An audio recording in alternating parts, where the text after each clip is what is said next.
Okay, Assalamualaikum. Hari ni kita nak cari mana toman tu. Saya pakai umpan roti je ni. Ni joran saya ni.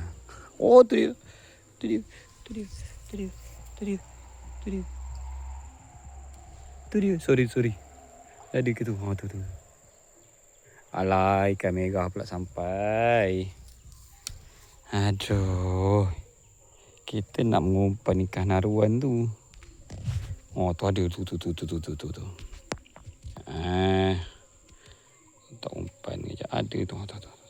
Tu. Ikan haruan jinak.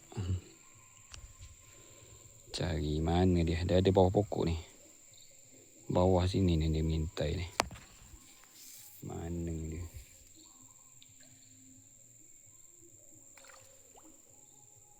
Cari mana? Oh, tu dia. Makan. Aduh, lari pula. Kacau lah. Ikan puyuh banyak ni.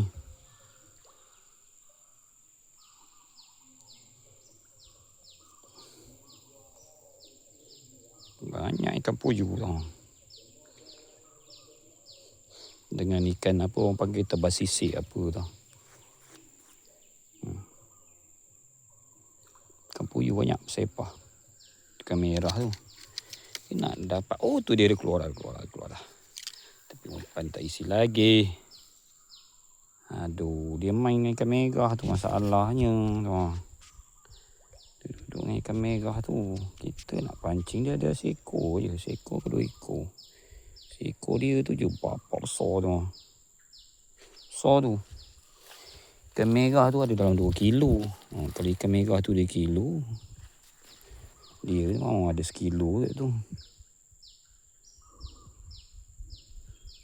Hari tu senang. Tahun ni susah pula nak dapatkan dia. Tu dia. Dia bubbling. Tu dia bubbling. Mana mata kain tu? Di tengah bubbling. Mana dia pergi tu? Kepala jojol kat situ. Mengintai.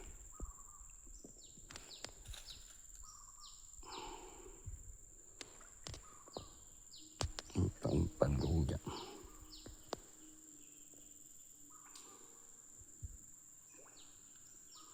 Dia pergi bawah rumput. Susah tu. Tu. Nampak bayang-bayang. Datang. Mari sini. Tu. Dia lepak itu. Dia ikut tepi tu. Kita cuba perang.